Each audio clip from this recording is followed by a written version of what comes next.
Hello बच्चों, आज की इस वीडियो में हम चैप्टर 6 की प्रश्नावली 6.1 करेंगे।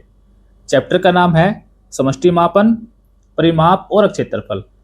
परिमाप और क्षेत्रफल का बेसिक हम पहले ही कर चुके हैं, तो आज हम इसकी प्रश्नावली करेंगे। प्रश्नावली 6.1। इसका पहला क्वेश्चन है, एक वृत्त का परिमाप 44 सेंटीमीटर है, इसकी त्रिज्या क्या होगी। इसमें हमें परिमाप दिया गया है और हमें इसकी त्रिज्या निकालनी है, मतलब हमें आर निकालना है। परिमाप का हमारा फार्मूला है 2πr। तो देखिए,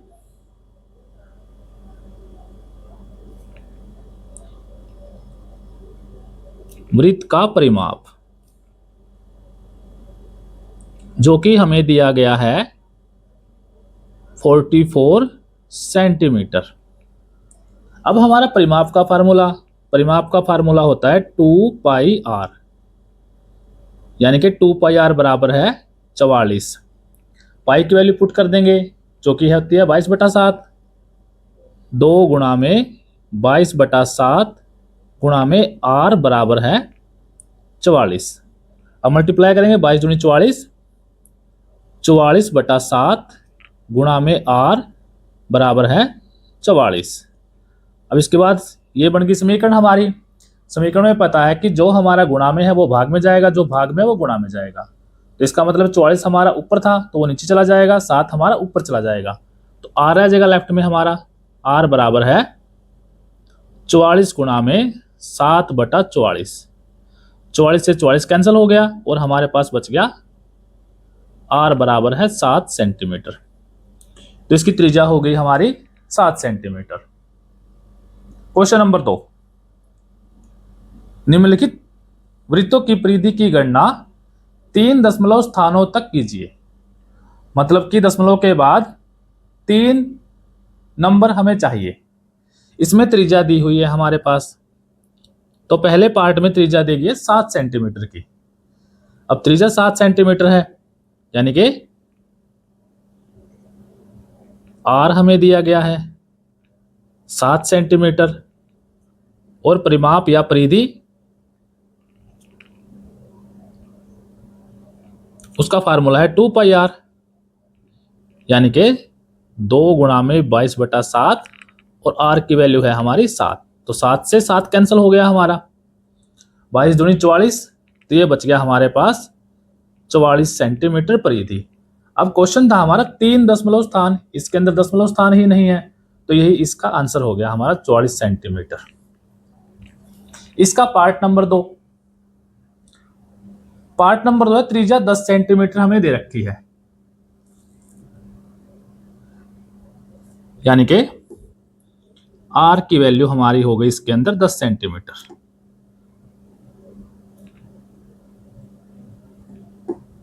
तो परिधि के अंदर वैल्यू पुट कर देंगे हम सारी। परिधि यानी कि 2πr, 2 गुणा में 22/7 गुणा में r की वैल्यू है 10।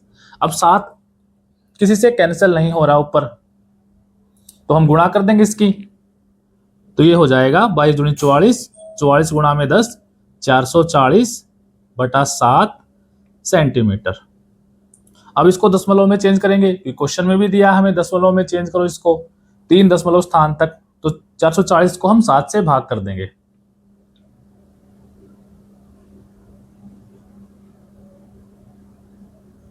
सात 42 हो गया हमारा, बच गया 2, उतारी 0 और 7 दूनी 14, बच गया 6। अब नहीं चल रहा तो यहां लग गई 0 और यहां हमारा लग गया पॉइंट, तो 0 उतारेंगे तो 7 8 56, बच गए 4, 7 चौक 28, 7 पंजे 35 और बच गए हमारे 5 और 7 सत्ता 49। 3 दशमलव तक हमने इसको निकाल दिया। अब छोड़ देंगे इसको यहीं पर, तो हमारा ये हो गया 62.857 सेंटीमीटर। तो परिधि हो गई इस केस में 3 दशमलव स्थानों तक 62.857 सेंटीमीटर। यही इसका आंसर हो गया हमारा। सेकंड क्वेश्चन का लास्ट पार्ट है, हमें त्रिज्या दी गई है 12 सेंटीमीटर। तो त्रिज्या यानी कि रेडियस बराबर है 12 सेंटीमीटर। तो परिधि हो जाएगी वही फार्मूला हमारा 2 पाई आर, 2 गुणा में 22/7 और गुणा में 12। अब इसके अंदर भी 7 हमारा किसी से कैंसिल नहीं होगा ऊपर वालों से, तो हम सीधी गुणा कर देंगे। तो ये हो गया हमारा 22 दूनी 44 और 44 की 12 से गुणा करेंगे तो 12 चौक 48, 4 48 और 4 52, 528/7। अब इसको भी दशमलव में चेंज करेंगे 528/7 को, तो 528 को 7 से भाग करेंगे तो 7 7 49, बच गया 3 हमारा, उतारा 8, 7 पंजे 35, बच गया 3। अब नहीं चल रहा तो यहां लग गया पॉइंट और यहां लग गई 0 और नीचे 0 उतर गई हमारी।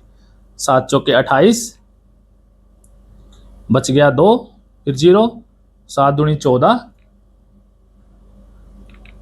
बच गया 6 और 0। अब ये चलेगा 7 8 56 8 पे, तो 7 8 56। बस यहीं इसको छोड़ देंगे हम।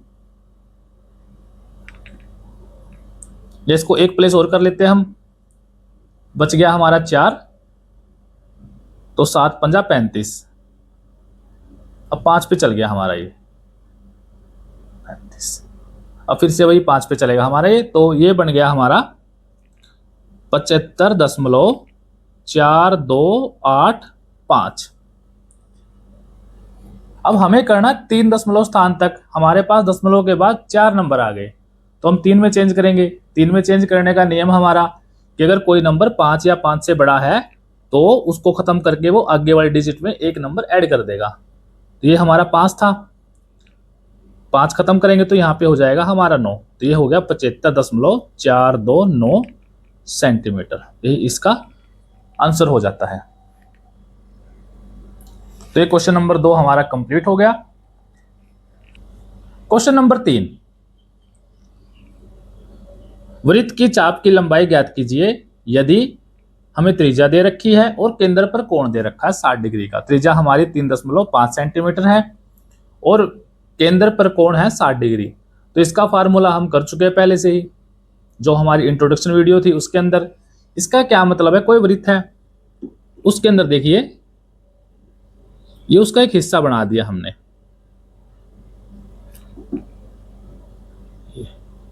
जिसका कोण है 60 डिग्री का और त्रिज्या है 3.5 सेंटीमीटर की। हमें क्या निकालना, चाप की लंबाई, मतलब कि यहां से लेकर और यहां तक इस चाप की लंबाई हमें निकालनी है।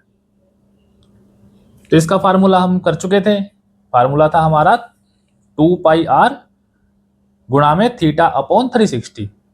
तो डायरेक्ट हम फार्मूले में पुट करेंगे वैल्यू। तो हमें आर दिया है, त्रिज्या यानी कि रेडियस, जो कि हमारी दी गई है 3.5 सेंटीमीटर। केंद्र पर कोण यानी कि केंद्रीय कोण, जिसको हमने लिखा था थीटा से, जो कि हमारा है 60 डिग्री का। तो चाप की लंबाई,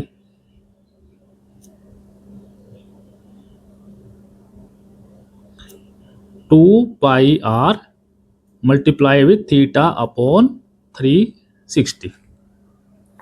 अब जो कैंसिल होगा वो कैंसिल कर देंगे और बाकी जो बचेगा वो आंसर हो जाएगा। तो वैल्यू पुट करेंगे, 2 पाई की वैल्यू 22/7, आर हमें दिया है 3.5 और थीटा की वैल्यू हमारी है 60 बटे में 360। कैंसिल करेंगे, 0 से 0 कैंसिल हो गई हमारी, 6 कम 6 और 6 6 का 36। उसके बाद 7 से काटेंगे 3.5 को, पॉइंट भी हटा सकते हैं, बगैर पॉइंट हटाए भी सोल्व कर सकते हैं। पॉइंट हटाएंगे तो नीचे 10 लग जाएगा हमारा, तब भी हो जाएगा। तो चलिए 7 कम 7, ये काटेंगे तो ये 0.5 हो गया हमारा। 2 एकम 2 और 2 तिया, ये हो गया हमारा 6। अब 22 गुणा में 0.5, 22 पंजा 110, 110 हो गया। तो लेकिन पॉइंट भी है साथ में, तो 11.0 हो जाएगा हमारा ये 11.0/3। पॉइंट के बाद 0 है, कोई वैल्यू नहीं है इसकी, तो ये हो गया हमारा 11/3। पॉइंटों में निकाल लेंगे, 3 तिया 9 और बच गया 2। उसके बाद 3 छिके 18 और 3 छिके 18, तो ये चलता रहेगा हमारे पास। अगर इसको हम 3 डिजिट में करें या 2 डिजिट में करें दशमलव के बाद, तो ये हो जाएगा हमारा 3.667 सेंटीमीटर। तो ये हो गया हमारा पहला पार्ट। सेकंड पार्ट भी इसका हमारा सेम ही है। इसमें त्रिज्या 6.3 दे रखी है और केंद्र पर कोण 120 है। सिर्फ फार्मूले में ही पुट करना हमें सारी वैल्यू।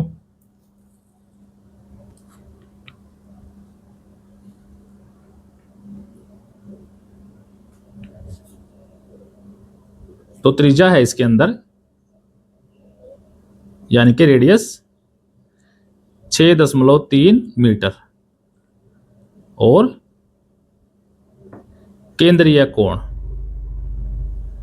थीटा जो कि है 120 डिग्री। तो चाप की लंबाई हो जाएगी हमारी 2πr गुणा में थीटा अपॉन 360, 2 गुणा में 22/7 गुणा में आर की वैल्यू है 6.3 और थीटा हमारे पास है 120 और बटे में 360। 0 से 0 कैंसिल हो गई, 12 कम 12, 12 तिया 36 और 7 से काटेंगे, 7 कम 7, ये हो गया हमारा 7 निम 63, तो 0.9। अब 3 से भी हमारा 9 कट जाएगा, तो 3 कम 3 और ये काटेंगे तो 0.3। तो हमारे पास क्या क्या बचा, हमारे पास बच गया 2 गुणा में 22 गुणा में 0.3। गुणा करेंगे 22 तिया 66, 66 की 3 से गुणा करेंगे या 3 दूनी 6, 22 का 132, तो ये हो गया हमारा 132 और दशमलव के बाद एक नंबर है, तो यहाँ पे हो गया हमारा दशमलव के बाद एक नंबर 13.2 सेंटीमीटर। तो इस केस में चाप की लंबाई हो गई 13.2 सेंटीमीटर। उसके बाद क्वेश्चन नंबर 4। क्वेश्चन नंबर 4 है हमारा 14 सेंटीमीटर त्रिज्या और 75 डिग्री त्रिज्याखंड कोण वाले वृत्त के त्रिज्याखंड का परिमाप ज्ञात करो। ये देखिए, इसमें जो हमारा तीसरा क्वेश्चन था उसके अंदर हमें चाप की लंबाई पूछ रहा था, सिर्फ ये चाप की लंबाई ज्ञात करो। इस क्वेश्चन के अंदर पूछ रहा है त्रिज्याखंड का परिमाप, मतलब इस पूरे का परिमाप। ये त्रिज्याखंड है हमारा। क्या होता है त्रिज्याखंड? दो त्रिज्याओं के बीच का जो एरिया होता है उसको त्रिज्याखंड बोलते हैं। जो खंड होता है दो त्रिज्याओं के बीच में, वो त्रिज्याखंड हमारा। तो एक हमारा त्रिज्याखंड है ये, जिसकी 14 सेंटीमीटर त्रिज्या है और जो केंद्र का कोण है, जो त्रिज्याखंड का कोण है, वो 75 डिग्री है। तो हमें बताना इस पूरे का परिमाप। तो पूरे का परिमाप क्या होगा? परिमाप मतलब उसकी बाउंड्री यानी कि ये साइड हमारी प्लस ये साइड हमारी और प्लस ये चाप की लंबाई। तो हमें चाप की लंबाई तो निकालनी ही पड़ेगी और उस चाप की लंबाई के अंदर हमें दोनों त्रिज्या ऐड करनी पड़ेगी, तो हमारा ये कुल परिमाप आएगा। तो देखिए, पहले निकालेंगे चाप की लंबाई हम, क्योंकि वो तो निकालनी ही निकालनी है। त्रिज्या हमें दे रखी है 14 सेंटीमीटर।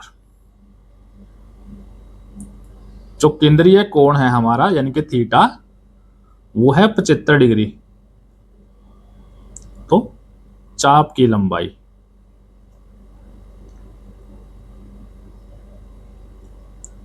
2πr गुणा में थीटा अपॉन 360।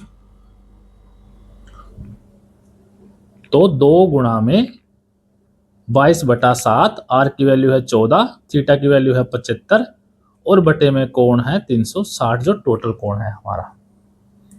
तो 7 कम 7, 7 दूनी 14।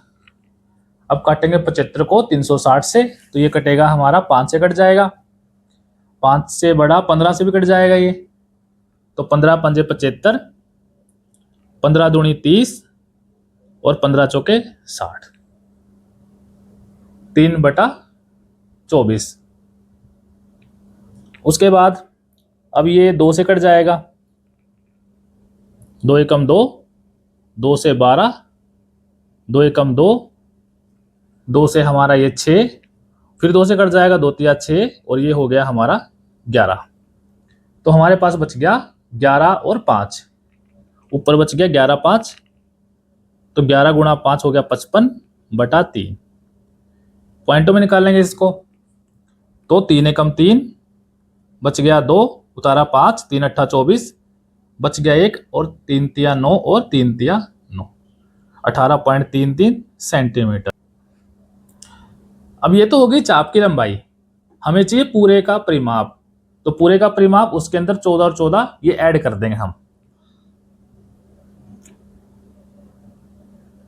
त्रिज्याखंड का परिमाप, तो ये हो जाएगा हमारा 14 सेंटीमीटर प्लस 14 सेंटीमीटर प्लस 18.33। तो 14 और 14 28, 28 और 18 46, 46.33, इतने सेंटीमीटर हो गया इस त्रिज्याखंड का परिमाप। तो ये हमारा क्वेश्चन नंबर 4 कंप्लीट हो गया। क्वेश्चन नंबर 5, निम्नलिखित आकृतियों का परिमाप ज्ञात करो। इस क्वेश्चन के अंदर 9 आकृति है हमारी, 9 आकृतियों का हमें परिमाप ज्ञात करना है। तो परिमाप यानी कि बाउंड्री, हमें जो भी आकृति हमें दे रखी है उन सभी की बाउंड्री की लंबाई हमें ज्ञात करनी है। तो इसके अंदर पहला पार्ट है हमारा, ये हमें फिगर दे रखा है जिसके अंदर बीच में एक रेक्टेंगल है, एक आयत है, साइड में एक ये हमारा क्या है, अर्धवृत्त है, और लेफ्ट साइड में भी हमारा एक अर्धवृत्त है। तो इसका परिमाप हमें ज्ञात करना है। परिमाप मतलब बाउंड्री, तो मतलब कि हमें क्या ज्ञात करना है, ये लंबाई कितनी होगी इसकी, इस चाप की लंबाई, इस चाप की लंबाई कितनी होगी, और साथ में ये साइड और ये साइड। बीच से हमें कोई मतलब नहीं है, हमारा बीच का कुछ काम नहीं है, बाउंड्री की बात है हमारी। बाउंड्री मतलब जो बाहर की तरफ है हमारी, तो ये साइड है उसके अंदर, उसके बाद ये चाप आ गई, फिर ये साइड आ गई, और फिर ये चाप आ गई। मतलब 2 तो हमारे पास है चाप, एक तो हमारे पास ये चाप है और एक हमारे पास ये चाप है। ये चाप किसकी है, ये हमारे पास है अर्धवृत्त। मोस्टली क्वेश्चंस में हमारा अर्धवृत्त ही है, ये भी अर्धवृत्त है हमारा, ये भी अर्धवृत्त है हमारा, और बीच में क्या है, ये स्ट्रेट लाइन है, सीधी रेखा है। तो कुल परिमाप बताना, तो सभी को ऐड कर देंगे तो हमारा कुल परिमाप आ जाएगा। अब देखिए इसका मतलब क्या हुआ कि जो कुल परिमाप आएगा वो हमारा किसके बराबर होगा, एक अर्धवृत्त दूसरा अर्धवृत्त, यानी 2 तो अर्धवृत्त है और दोनों सेम है, दोनों की त्रिज्या और व्यास दोनों का सेम है। 60 मीटर इसका व्यास है, इसका भी व्यास 60 मीटर है, क्योंकि ये इस डंडे का निशान क्या है, दोनों आपस में बराबर है। तो 2 गुणा में अर्धवृत्त की चाप की लंबाई और साथ में प्लस 2 सीधी रेखाओं की लंबाई। जो सीधी रेखा हमारी है, एक ये रेखा है, एक ये रेखा हमारी, जो कि है 80 मीटर। अब हमें चाहिए अर्धवृत्त की चाप की लंबाई, मतलब हमें पता है कि जो पूरी चाप की लंबाई होती है अर्धवृत्त की वो 2πr है, उससे हमें हाफ चाहिए। हाफ का मतलब क्या, हम 2 से भाग कर देंगे, और ये फार्मूले हमने पढ़े भी थे जब हमने इंट्रोडक्शन वीडियो की थी। तो उसके लिए हमें चाहिए त्रिज्या। अब इसके अंदर क्या दिया है, ये हमारा अर्धवृत्त है एक, ये पूरी लाइन 60 की है, और ये पूरी लाइन क्या है हमारी, व्यास है। तो अर्धवृत्त का हमें व्यास दिया गया है, व्यास दिया गया तो हम त्रिज्या निकाल लेंगे। त्रिज्या हमारी व्यास की आधी होती है, तो ये 60 मीटर है, अर्धवृत्त की त्रिज्या हो जाएगी हमारी 60/2 यानी कि 30 मीटर। तो अब सोल्व कर देंगे इसको हम। 2 गुणा में अर्धवृत्त की चाप की लंबाई, पूरे वृत्त की चाप की लंबाई 2πr, तो आधे वृत्त की चाप की लंबाई होगी हमारी πr,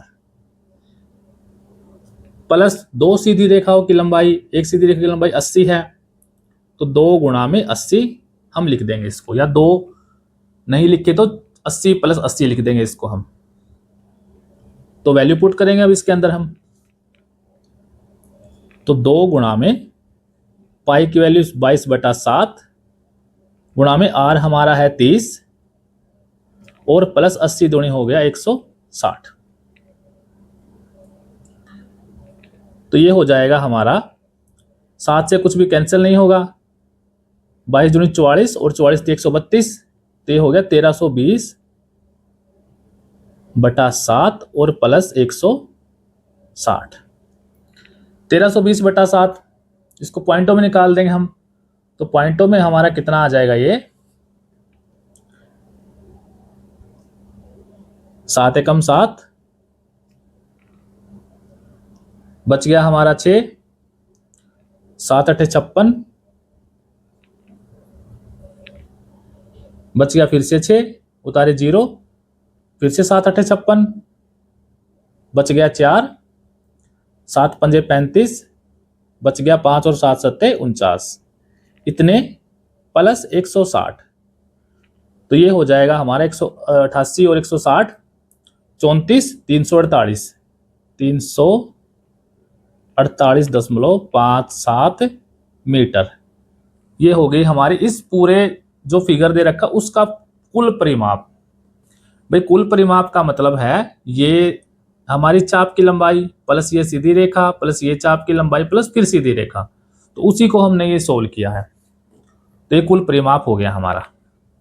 सारे क्वेश्चन हम ऐसे सोल्व करेंगे, हम देखेंगे किसमें हमें क्या दे रखा है, जो बाउंड्री ही हमारी कैलकुलेट होगी, बाउंड्री हम देखेंगे क्या हमें बाउंड्री में दे रखा है। अब सेकंड पार्ट, इसका सेकंड पार्ट है हमारा, ये फिगर है सेकंड पार्ट का, जिसके अंदर हमें दिया है 2 वृत्त, एक हमारा ये है बाहर वाला, एक चाप है हमारी, एक अंदर वाली चाप है, दोनों अर्धवृत्त है, पूरा वृत्त तो कोई भी नहीं है। अब जो बाहर वाला वृत्त है उसकी जो व्यास है वो 12 सेंटीमीटर है, और जो अंदर वाला है हमारा अर्धवृत्त उसका व्यास है 8 सेंटीमीटर। तो इस चाप की लंबाई निकाल लेंगे, आर हम लेंगे 6 सेंटीमीटर व्यास का आधा, इस चाप की लंबाई निकाल लेंगे तो त्रिज्या हमारी 4 सेंटीमीटर, और साथ में क्या ऐड होगा, साथ में ये 2 सीधी लाइन, ये और ये भी ऐड होंगी, क्योंकि इसकी बाउंड्री क्या होगी हमारी, अगर कोई यहाँ से चलता है तो ये एक चाप पे गया, फिर सीधा गया, फिर इस चाप पे गया और फिर यहाँ पे खत्म हो गया इसका। तो बाहर वाली चाप प्लस अंदर वाली चाप प्लस ये और प्लस ये, इन सभी को जोड़ेंगे तो हमारा कुल परिमाप आ जाएगा। अब उसके लिए हमें चाहिए त्रिज्या, एक बाहर का वृत्त की त्रिज्या, एक अंदर के वृत्त की त्रिज्या, तो निकाल लेंगे।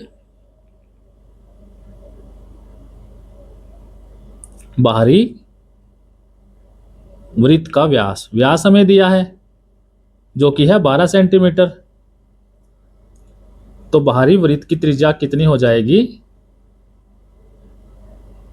इसको हम लिख लेते हैं हम R1, 12/2 6 सेंटीमीटर। R1 क्यों लिखा, क्योंकि हमारे पास एक और वृत्त है, उसको हम फिर R2 लिख लेंगे। बाहरी अर्धवृत्त, ये हमारा अर्धवृत्त है, वृत्त नहीं है।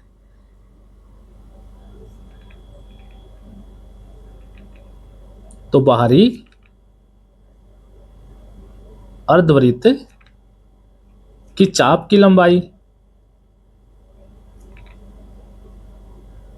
जो कि हो जाएगी हमारी, अर्धवृत्त तो πr हो गया, आधा हो गया पूरे वृत्त से, πr1 यानी कि 22/7, और R1 की वैल्यू है हमारी 6, तो 22 का 132, 132/7 इतने सेंटीमीटर।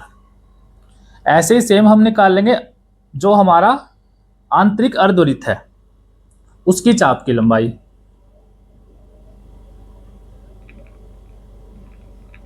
आंतरिक अर्धवृत्त का व्यास जो कि दिया है 8 सेंटीमीटर। तो त्रिज्या हमारी कितनी हो गई 8/2 यानी कि 4 सेंटीमीटर। तो आंतरिक अर्धवृत्त की चाप की लंबाई वो हो जाएगी हमारी πr2। त्रिज्या हमारी इसको मान लिया हमने r2। तो 22/7 गुणा में r की वैल्यू है 4। तो 22 चौका 88/7 सेंटीमीटर आ गई इसकी चाप की लंबाई। अब कुल परिमाप क्या होगा, बाहरी अर्धवृत्त की चाप की लंबाई प्लस आंतरिक अर्धवृत्त की चाप की लंबाई और दो सीधी रेखाओं की लंबाई। तो वो हो जाएगा हमारा कुल परिमाप।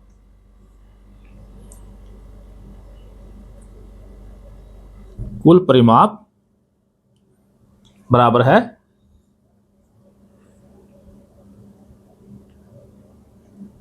बाहरी अर्धवृत्त की चाप प्लस आंतरिक अर्धवृत्त की चाप प्लस दो सीधी रेखा। अब हमारी बाहरी अर्धवृत्त की चाप की लंबाई निकाली थी 132/7। तो 132/7 प्लस आंतरिक की निकाली थी हमने 88/7। तो ये हो गया 88/7 प्लस अब बच गई हमारी ये दो, ये और ये। अब टोटल हमारी 12 है, अंदर की हमारी 8 है। इसका मतलब ये जो दोनों मिला के बन गई हमारी 4 सेंटीमीटर की। तो ये हमने ऐड कर दिया 4 सेंटीमीटर। तो सोल्व करेंगे 7 एलसीएम आ जाएगा इसका हमारा। 7 एलसीएम आने के बाद जब हम सम करेंगे तो ये हो गया हमारा 248/7 जो कि हमारा होगा 35.428 सेंटीमीटर। और यही इस पार्ट का आंसर हो गया हमारा कुल परिमाप। पार्ट नंबर 3,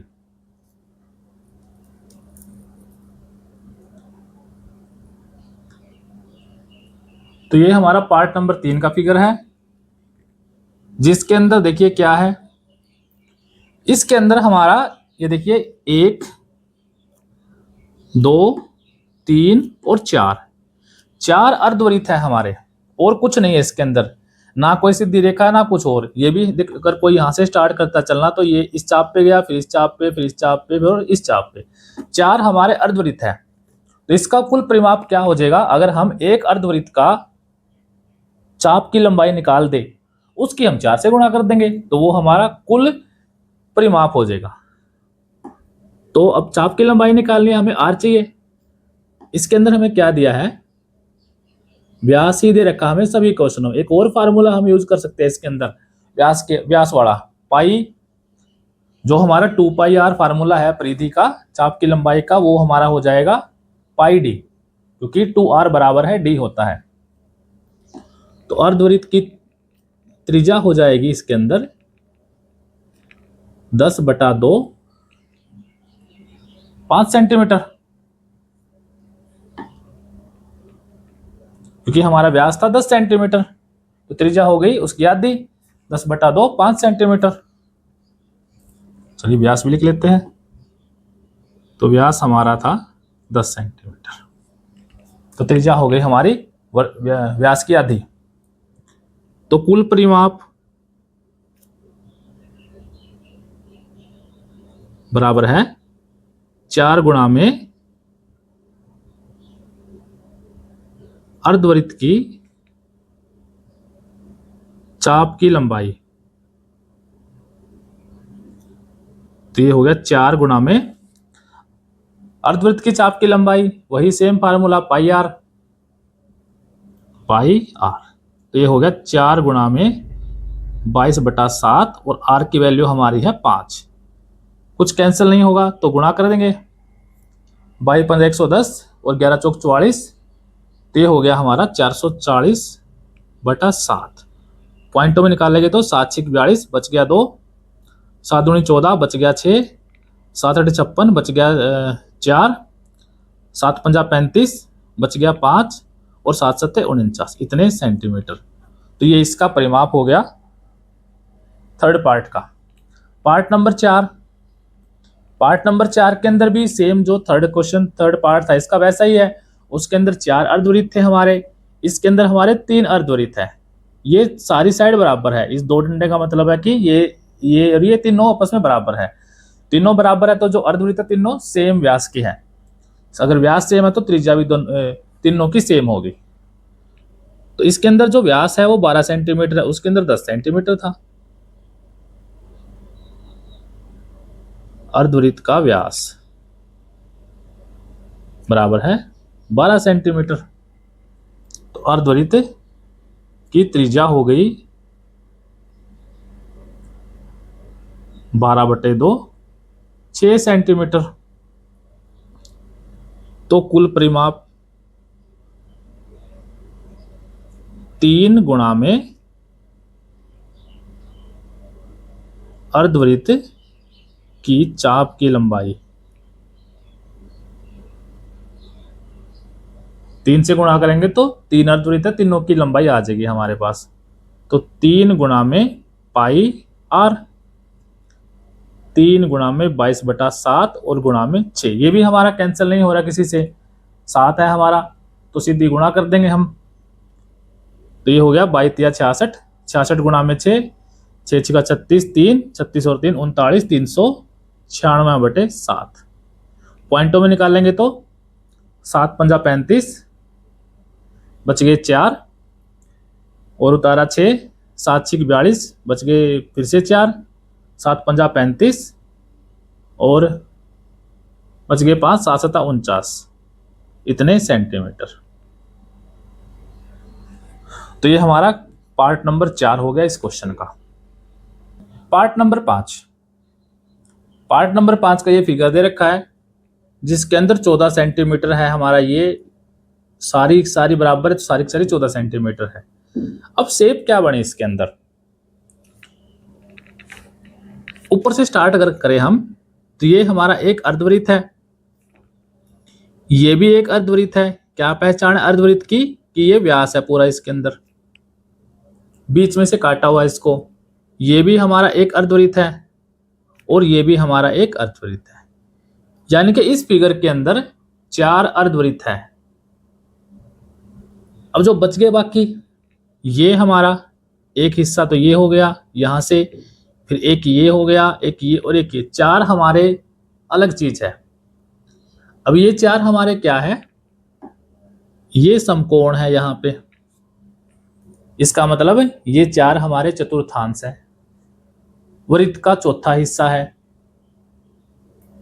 तो इसमें 2 चीज है हमारे पास, एक है अर्धवृत्त और एक है चतुर्थांश।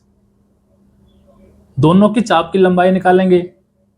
ये हमारा अर्धवृत्त की चाप की लंबाई ये होगी और चतुर्थांश की चाप की लंबाई यहां से लेकर और यहां तक की होगी। फिर 4 से मल्टीप्लाई करेंगे तो हमारी 1 2 3 चारों की लंबाई आ जाएगी, चारों अर्धवृत्तों की। और ऐसे ही जब हम चतुर्थांश की लंबाई निकालेंगे तो 4 से गुणा करेंगे तो चारों चतुर्थांश की लंबाई हमारी आ जाएगी। तो उसके लिए हमें चाहिए त्रिज्या। त्रिज्या हमारी जो अर्धवृत्त है, ये हमारा अर्धवृत्त है ऊपर, इसका व्यास दे रखा है 14 सेंटीमीटर। अगर व्यास 14 है तो त्रिज्या हो जाएगी 7 सेंटीमीटर। तो ये तो मिल गई हमें अर्धवृत्त के लिए त्रिज्या। अब बात है चतुर्थांश की।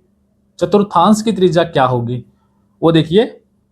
अब ये जैसे हमारे पास चतुर्थांश है यहां से लेकर और यहां तक का, ये कोण 90 का है, तो इसकी त्रिज्या हमारी ये है, ये पूरी लंबाई, और ये पूरी लंबाई है 14 सेंटीमीटर की। तो इसका मतलब हुआ चतुर्थांश की त्रिज्या 14 सेंटीमीटर है और अर्धवृत्त की त्रिज्या 7 सेंटीमीटर है। तो कर लेंगे सोल्व इसको।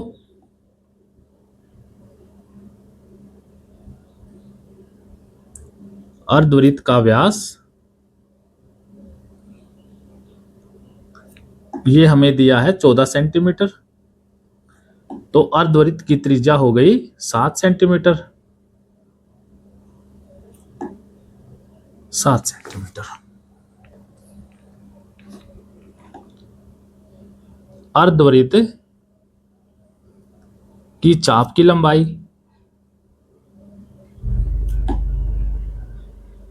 जो कि हमारा फार्मूला है पाई आर, इसको R1 लिख लेंगे हम, तो पाई R1 22/7 गुणा में 7, 7 से 7 कैंसिल हो गया, तो ये हो गया हमारा 22 सेंटीमीटर एक अर्धवृत्त की चाप की लंबाई। और हमारे पास 4 अर्धवृत्त है, तो टोटल जो लंबाई हो जाएगी अर्धवृत्त की चाप की वो 22 चौका 88 हो जाएगी। चलिए उससे पहले हम चतुर्थांश की भी निकाल लेते हैं। चतुर्थांश का व्यास जो कि हमें दिया है, इसके अंदर व्यास नहीं दिया एक्चुअली, चतुर्थांश की त्रिज्या ही हमें पता है, व्यास दिया ही नहीं हुआ। तो चतुर्थांश की त्रिज्या, इसको हमने मान लिया R2 जो कि है 14 सेंटीमीटर। तो चतुर्थांश की चाप की लंबाई, अब ये चौथा हिस्सा है हमारा पूरे वृत्त का, पूरे वृत्त की चाप की लंबाई 2 पाई आर, और इसका चौथा हिस्सा मतलब हम 4 से भाग कर देंगे, तो 2 पाई आर बटे 4। जैसे हमारा अर्धवृत्त था, 2 पाई आर को हम 2 से डिवाइड करते हैं तो पाई आर आता है, वैसे ही हमारा ये चतुर्थांश है, इसको हम 4 से भाग करेंगे वृत्त की परिधि को, तो ये हो गया हमारा 2 गुणा में 22/7, और R2 की वैल्यू है 14 और बटे में 2 हमारा ये पहले वाला है 4, तो 7 एकम 7, 7 दूनी 14, और उसके बाद काटेंगे इसको हम, 2 एकम 2, 2 दूनी 4, और 2 से 2 कैंसिल हो गया, तो चाप की लंबाई आ गई हमारी 22 सेंटीमीटर।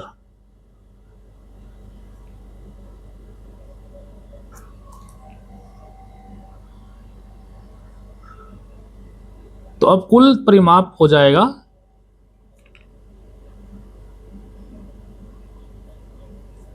4 गुणा में अर्धवृत्त की चाप की लंबाई प्लस 4 गुणा में चतुर्थांश की चाप की लंबाई, तो वो भी हमारी 22 थी और ये भी हमारी 22 है, तो 4 गुणा में 22 जमा में 4 गुणा में 22, तो 22 चौका 88 जमा में 22 चौका 88, 8 8 16 17 176 सेंटीमीटर। तो ये हमारा पार्ट नंबर 5 हो गया कंप्लीट। इसके अंदर हमारे 4 हमारे अर्धवृत्त थे और 4 ही हमारे चतुर्थांश थे। तो क्वेश्चन हमारा कंप्लीट हो गया। नेक्स्ट पार्ट पे चलते हैं, पार्ट नंबर 6। पार्ट नंबर 6 के अंदर अब तक जो हमने क्वेश्चन किए, सभी जो अर्धवृत्त थे सभी के अंदर व्यास सेम था, सभी सेम साइज के अर्धवृत्त थे, लेकिन इसके अंदर हमारे 2 टाइप के अर्धवृत्त है। एक ये बड़े वाला अर्धवृत्त है हमारा, और 1 2 3 4 हमारे छोटे बड़े अर्धवृत्त है। तो कुल परिमाप क्या होगा, इस पूरी चाप की लंबाई प्लस ये चाप प्लस ये चाप प्लस ये चाप प्लस ये चाप, 4 गुणा में छोटे वाले अर्धवृत्त की चाप की लंबाई। तो हमें 2 चीज निकालनी है इसके अंदर। अब एक हमें निकालना है बड़े वाले अर्धवृत्त की चाप की लंबाई, और एक हमें निकालना है छोटे वाले अर्धवृत्त के चाप की लंबाई। तो वो उसके बाद हम कुल परिमाप निकाल लेंगे। तो यहां पे है बड़े अर्धवृत्त का व्यास, व्यास हमें दिया है जो कि है ये पूरी यहां से लेकर यहां तक 28 सेंटीमीटर। तो बड़े अर्धवृत्त की त्रिज्या हो जाएगी 28/2 यानी कि 14 सेंटीमीटर। बड़े अर्धवृत्त की चाप की लंबाई जो कि हो जाएगी 2 नो सॉरी 2 नहीं, पाई r1 यानी कि 22/7 गुणा में 14, 7 एकम 7, 7 दूनी 14, तो 22 दूनी 44 सेंटीमीटर। तो ये हो गई हमारे बड़े वाले अर्धवृत्त की चाप की लंबाई। अब छोटे अर्धवृत्त हमारे 4 है, एक की निकाल लेंगे, 4 से गुणा कर देंगे तो चारों की लंबाई आ जाएगी। तो छोटे अर्धवृत्त का व्यास। अब इसका व्यास क्या है हमारे पास टोटल लंबाई 28 थी। इस 28 को हमने 4 बराबर हिस्सों में बांट दिया। इसका मतलब प्रत्येक हिस्सा हमारा 7-7 का हो गया, 7, 7, 7 और 7। तो व्यास हो गया हमारा 7 सेंटीमीटर। 28/4 यानी कि 7 सेंटीमीटर।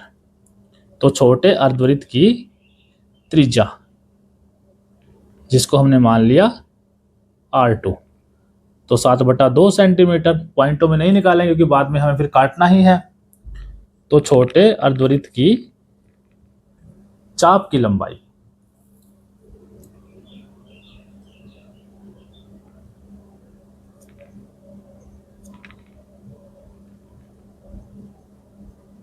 जो हो जाएगी हमारी पाई r2, तो 22/7, R2 की वैल्यू हमारी है 7/2। 7 से 7 कैंसल, 2 एकम 2, 2 से 11, तो ये हो गया हमारा 11 सेंटीमीटर। तो कुल परिमाप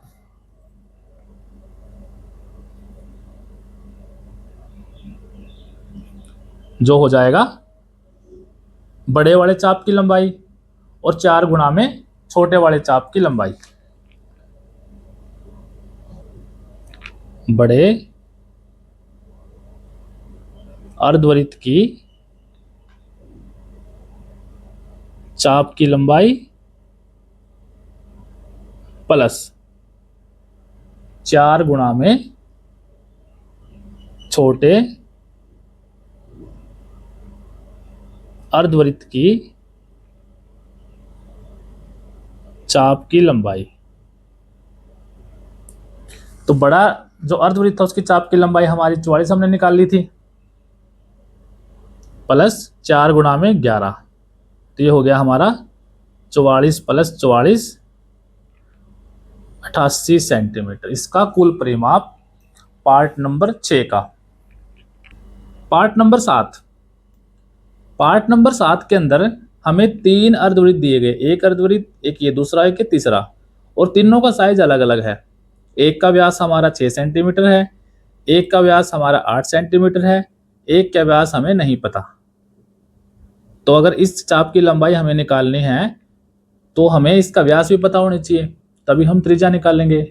तो पहला काम हम यही करेंगे कि इसका व्यास पता करेंगे। व्यास मतलब कि हम ये साइड पता करेंगे। अब जो ये बीच के अंदर है हमारी एक समकोण त्रिभुज है। अब अगर समकोण त्रिभुज है तो समकोण त्रिभुज के अंदर अगर कोई साइड हमें नहीं पता, 2 साइड पता है, तो हम पाइथागोरस प्रमेय लगा सकते हैं। तो इसके अंदर पाइथागोरस प्रमेय लगा देंगे। पाइथागोरस प्रमेय के अकॉर्डिंग ये हमारा कर्ण है। अब ये 90 का कोण है, तो ये हमारा हो गया कर्ण। कर्ण हमें निकालना है, तो जो इसका कर्ण होगा वही हमारा इस अर्धवृत्त का व्यास होगा। तो पहला काम कर्ण हम निकालेंगे। तो समकोण त्रिभुज में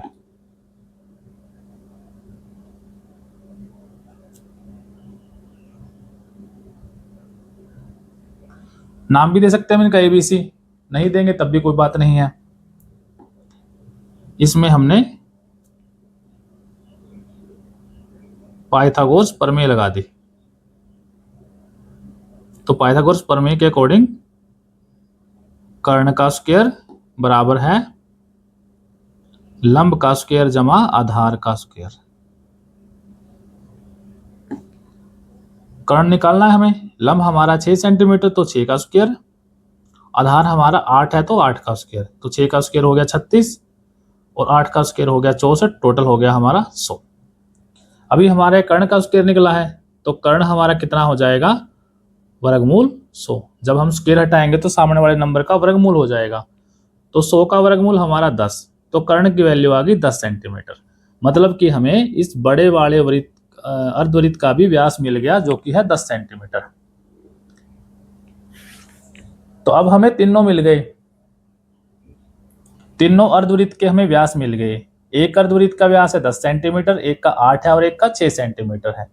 तो जो कुल परिमाप होगा इसका, वो इस चाप की लंबाई प्लस इस चाप की लंबाई प्लस इस चाप की, तीनों चापों की लंबाई को ऐड करेंगे तो हमारा कुल परिमाप आ जाएगा।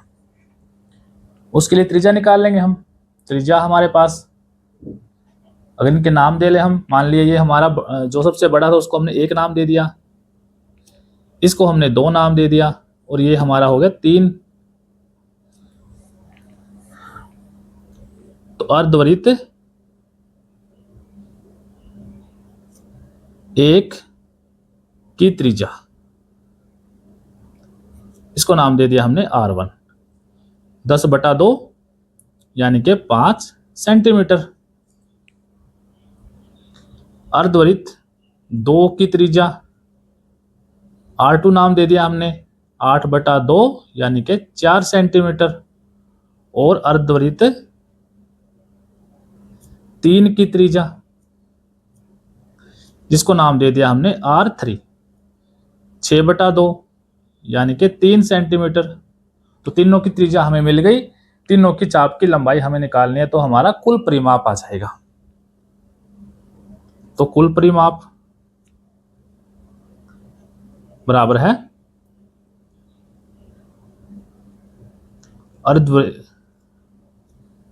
अर्धवृत्त 1 की चाप की लंबाई प्लस अर्धवृत्त 2 की चाप प्लस अर्धवृत्त 3 की चाप की लंबाई। तो पहले की चाप की लंबाई हो गई हमारी पाई R1, दूसरे की हो गई पाई R2 और तीसरे की होगी हमारी पाई R3। पाई कॉमन ले सकते हैं हम इसके अंदर, तो हमारे पास बच गया R1 plus R2 plus R3।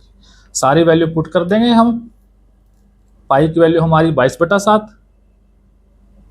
R1 की वैल्यू हमारी 5 प्लस 4 प्लस 3, तो 22/7, 5 और 4 9 और 3 12, कैंसिल नहीं होगा। तो 22 की और 12 की मल्टीप्लाई कर देंगे, 22 की और 12 की मल्टीप्लाई हो जाएगी 12 दूनी 24, 2 12 दूनी 24 और 2 26, 264/7। पॉइंटों में निकाल लेंगे, तो पॉइंटों में हमारा क्या आंसर आ जाएगा, 7 तिया 21, बच गए 5, 7 7 49, बच गए फिर से 5, 7 7 49 और 7 एकम 7, 37.71 सेंटीमीटर। तो ये इसकी कुल चाप की लंबाई हो गई पार्ट नंबर 7 की। पार्ट नंबर 8, पार्ट नंबर 8 के अंदर भी हमारे 2 टाइप के अर्धवृत्त हैं, एक हमारा बड़ा है, एक 3 हमारे छोटे हैं। तो कुल परिमाप हो जाएगा बड़े अर्धवृत्त की चाप की लंबाई और 3 इन छोटों की चाप की लंबाई को ऐड करेंगे तो हमारा कुल परिमाप आ जाएगा। तो उसके लिए त्रिज्या, पहला काम त्रिज्या हमें पता होनी चाहिए। तो जो छोटा अर्धवृत्त है उसका व्यास है 4 सेंटीमीटर, तो त्रिज्या हो जाएगी 2 सेंटीमीटर। इसका व्यास हमारा 4 सेंटीमीटर है, तो इसकी त्रिज्या होगी 2 सेंटीमीटर। और जो बड़ा अर्धवृत्त है उसका व्यास हमारा 4 4 4 यानी कि 12 सेंटीमीटर, तो इसकी त्रिज्या हो जाएगी हमारी 6 सेंटीमीटर।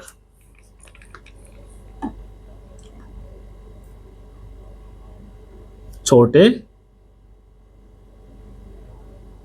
अर्धवृत्त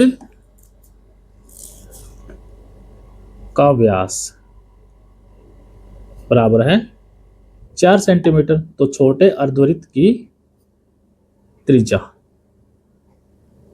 ये हो जाएगी हमारी 4/2 यानी कि 2 सेंटीमीटर, जिसको हम R1 मान लेते हैं।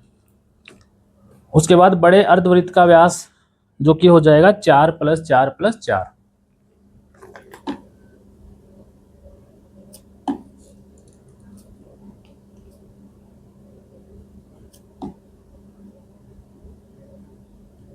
यानी कि 12 सेंटीमीटर। तो बड़े अर्धवृत्त की त्रिज्या 12/2 6 सेंटीमीटर। तो जो कुल परिमाप आएगा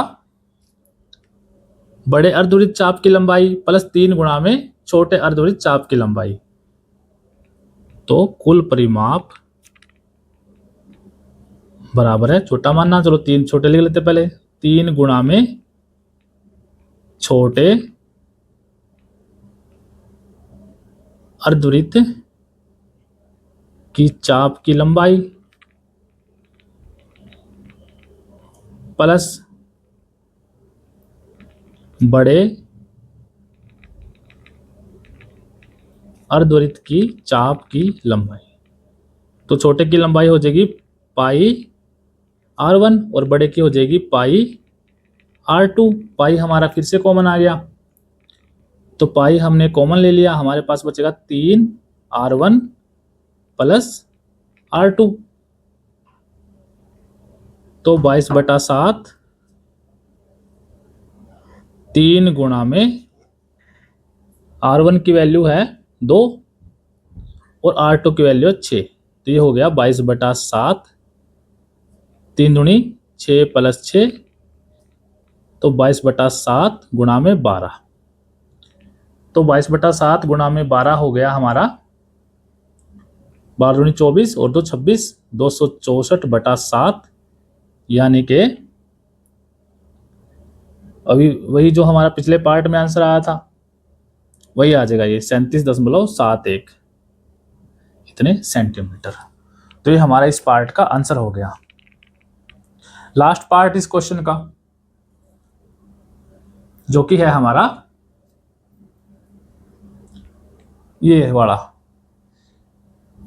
इसके अंदर भी हमारे 3 अर्धवृत्त है, एक हमारा ये बड़े वाला अर्धवृत्त है, ये एक छोटे वाला और ये एक छोटे वाला, ये दोनों बराबर है, 10-10 सेंटीमीटर दोनों का व्यास है और बड़े वाले का व्यास हो गया 20 सेंटीमीटर। तो जैसे हमने पिछला क्वेश्चन किया, पिछला पार्ट है, वैसे ही हमारा ये वाला पार्ट भी हो जाएगा। तो इसके अंदर भी हमें 2 चीज है पता है, तो छोटे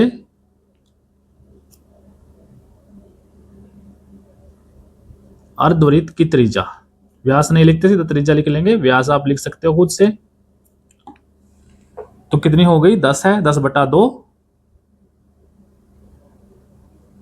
यानी कि 5 सेंटीमीटर, r1 मान लिया इसको, और बड़े अर्धवृत्त की त्रिज्या जिसको हमने मान लिया r2, 10 और 10 20, 20/2 यानी कि 10 सेंटीमीटर। तो कुल परिमाप हो जाएगा 2 गुणा में छोटे अर्धवृत्त की लंबाई और प्लस में बड़े अर्धवृत्त की चाप की लंबाई, तो कुल परिमाप बराबर है 2 गुणा छोटे अर्धवृत्त की चाप प्लस बड़े अर्धवृत्त की चाप की लंबाई।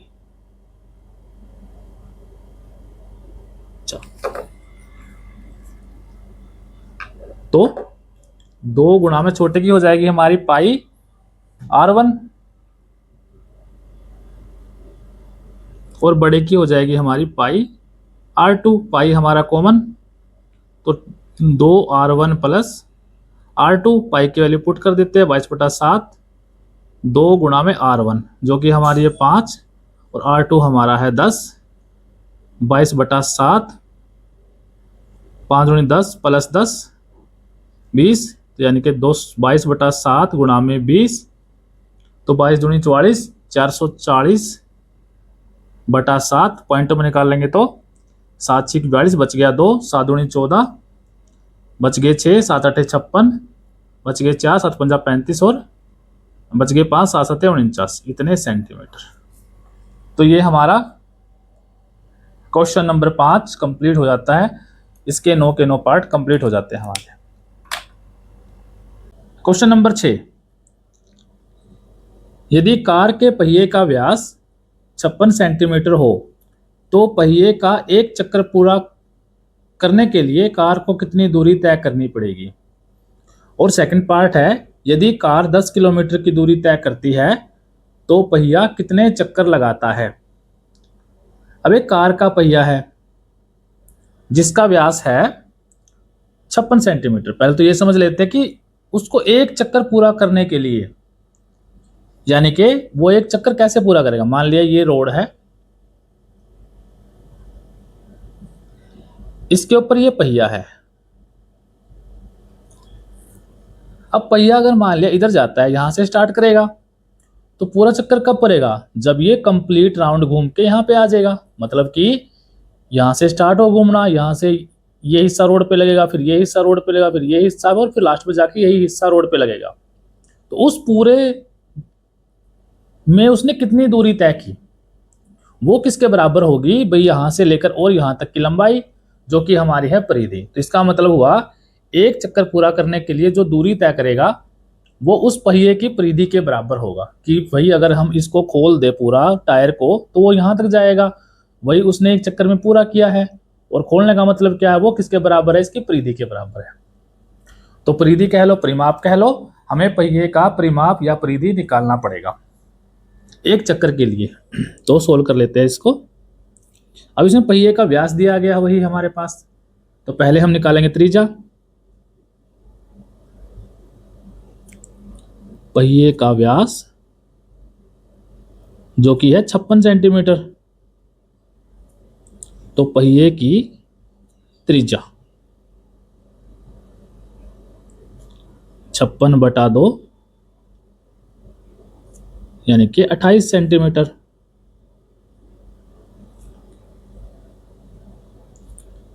एक चक्कर में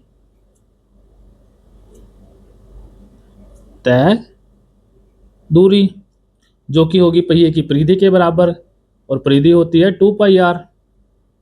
2πr यानी कि 2 गुणा में 22/7 गुणा में 28, काटेंगे 7 एकम 7, 7 चौके 28, तो ये हो गया हमारा 22 दूनी 44 और 44 चौका 4 चौके 16 17, 176 सेंटीमीटर की पहिया एक चक्कर में 176 सेंटीमीटर की दूरी तय करेगा।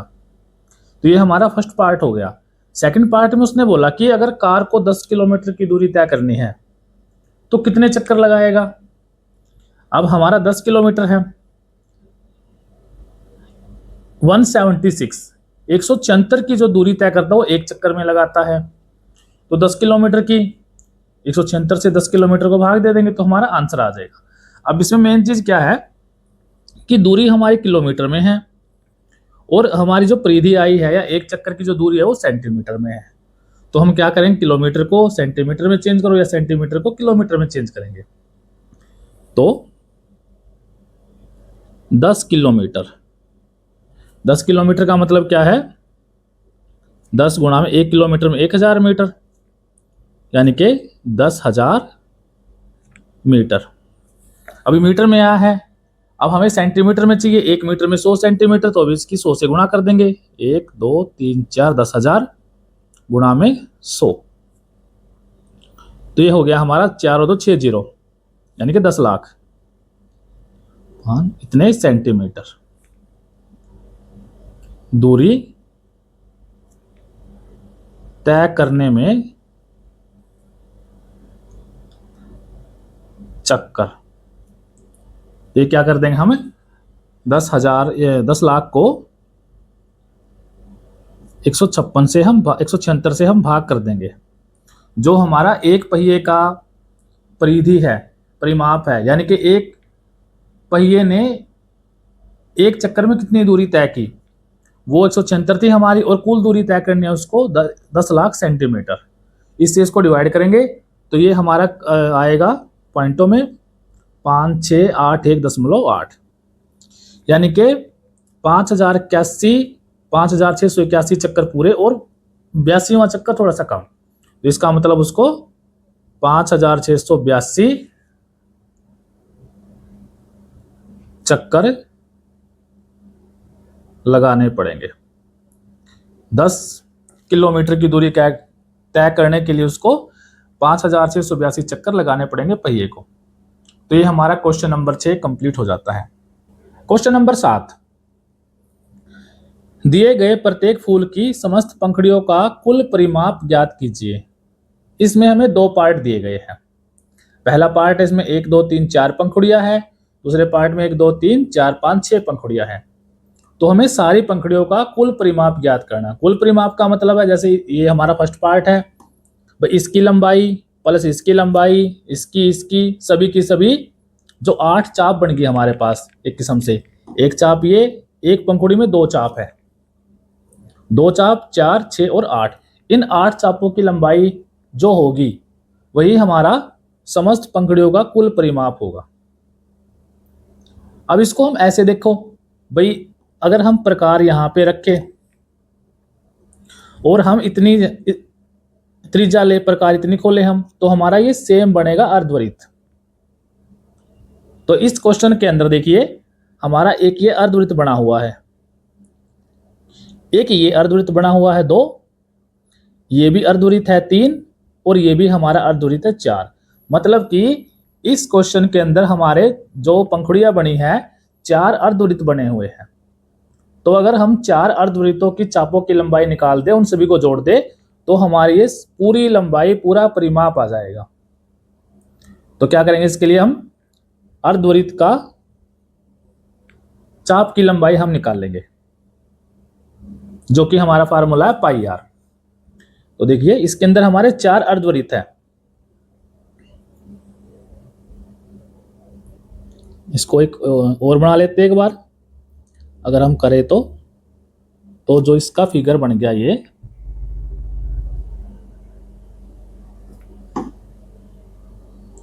कुछ इस टाइप का,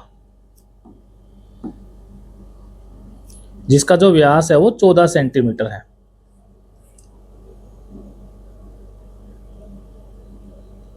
अर्धवृत्त का व्यास 14 सेंटीमीटर। तो अर्धवृत्त की त्रिज्या कितनी हो जाएगी, 14/2 7 सेंटीमीटर।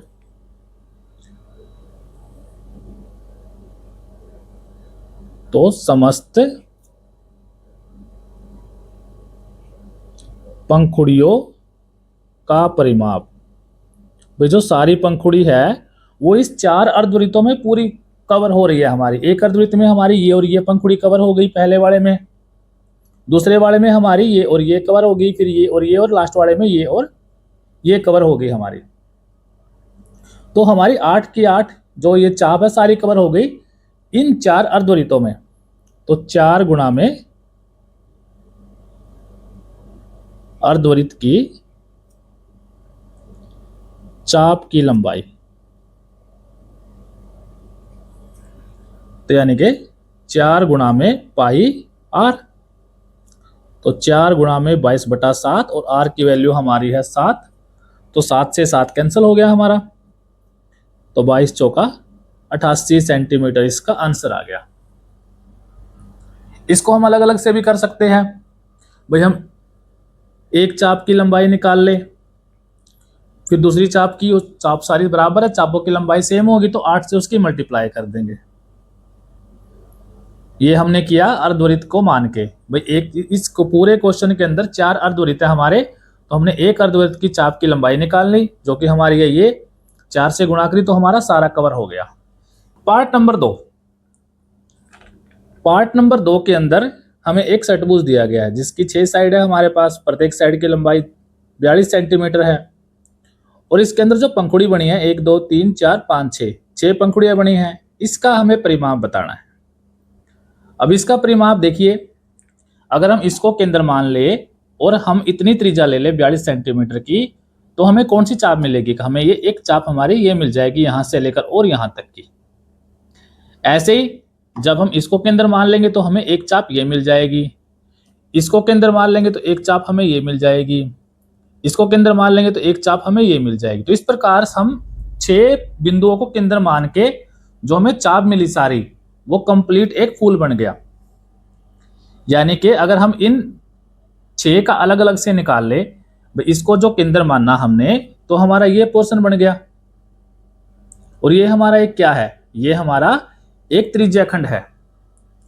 तो अगर हम त्रिज्याखंड की चाप की लंबाई निकाल ले उसकी 6 से मल्टीप्लाई कर दे तो हमारा कंप्लीट सोल्व हो जाएगा हमारा। अब जो त्रिज्या खंड है वो किस टाइप का, वो हमारा इस टाइप का है भाई। ये एक इसकी त्रिज्या है, एक त्रिज्या ये है इसकी, और ये इसका चाप है। इस प्रकार से त्रिज्या तो हमें पता है 42 सेंटीमीटर है, ये भी हमारी 42 सेंटीमीटर है। हमें क्या चाहिए, हमें चाहिए कोण। ये कोण कितने डिग्री का होगा हमारा, यानी कि ये वाला कोण कितने डिग्री का होगा हमारा। अब ये क्या है, समषटभुज है, सारी भुजाएं बराबर है इसकी, और हमें पता है कि समषटभुज के सभी कोण 120 डिग्री के होते हैं। तो मतलब ये जो कोण हो गया इसका वो 120 डिग्री का हो गया। अब तो आसान हो गया, सारे कोण 120 के हैं, तो अगर हम एक त्रिज्याखंड में चाप की लंबाई पता कर ले, और हमारे पास टोटल 6 त्रिज्याखंड बने हुए हैं, 6 से मल्टीप्लाई कर देंगे तो हमें पूरे फूल की परिधि मिल जाएगी, पूरे फूल का परिमाप मिल जाएगा कि क्या परिमाप होगा उन सभी का, ये प्लस सारे को बराबर हो जाएगा हमारा। तो हमने कहा इसमें लिख देंगे त्रिज्याखंड हमारे पास बन गए। त्रिज्याखंड की त्रिज्या तो वही है हमारी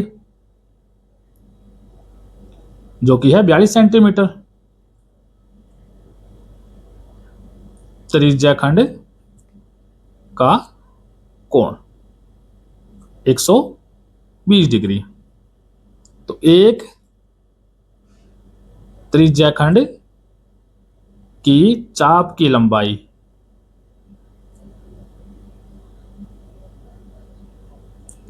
टू पाई आर गुणा में थीटा अपॉन 360। ये हम कर चुके सारे फार्मूले, यानी कि 2 गुणा में 22/7 गुणा में आर हमारा है 42 और थीटा हमारा 120/360। जीरो कैंसल, 12 एकम 12, 12 तिया 36 और 7 एकम 7, 7 6 के 42 और 3 एकम 3, 3 दूनी 6, 2 दूनी 4 और 22 चौका 88।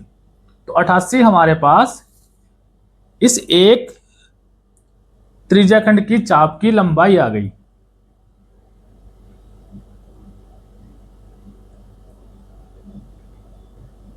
अठासी सेंटीमीटर। और हमारे पास कुल 6 त्रिज्याखंड बने थे ये, तो हम 6 से गुणा कर देंगे इसकी, और 6 से गुणा कर देंगे तो हमारा आंसर आ जाएगा। तो हम लिख देंगे यहां पर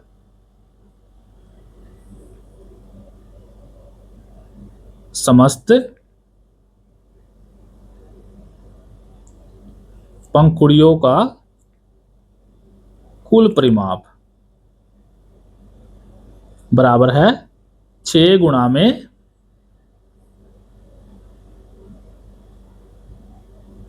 त्रिज्याखंड की चाप की लंबाई,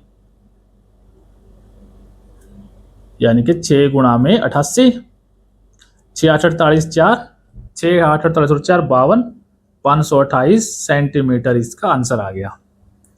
तो ये हमारा 7वां क्वेश्चन के दोनों पार्ट कंप्लीट हो गए। क्वेश्चन नंबर 8,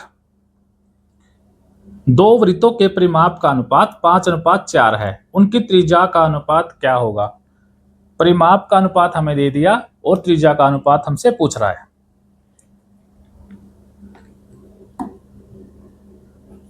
माना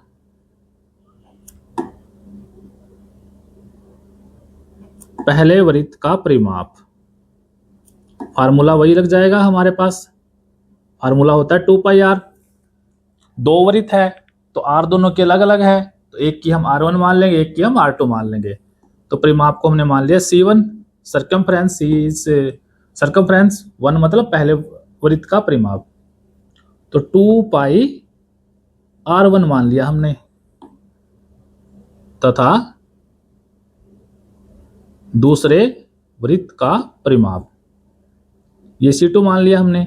तो पाई तो सेम ही है, 2 भी सेम ही है, सिर्फ R चेंज हो गया, R2 हो गया हमारे पास 2 पाई R2। क्वेश्चन में हमें क्या दिया है कि पहले वृत्त का परिमाप और दूसरे वृत्त का परिमाप दोनों का जो अनुपात है वो 5:4 है। C1 हमारा था 2 पाई R1 और C2 हमारा है 2 पाई R2, और 5/4 यानी कि 5/4। 2 पाई से 2 पाई कैंसिल हो गया। हमारे पास क्या बच गया? हमारे पास बच गया R1 अनुपात R2 बराबर है 5/4। तो यही इसका आंसर हो गया 5/4, कि जो भी परिमाप का अनुपात होगा वही उन वृत्तों की त्रिज्याओं का अनुपात हो गया। तो इसी के साथ हमारी प्रश्नावली 6.1 कंप्लीट हो जाती है। तो एक लाइक जरूर करें और अपने दोस्तों के साथ शेयर जरूर करें। Thank you.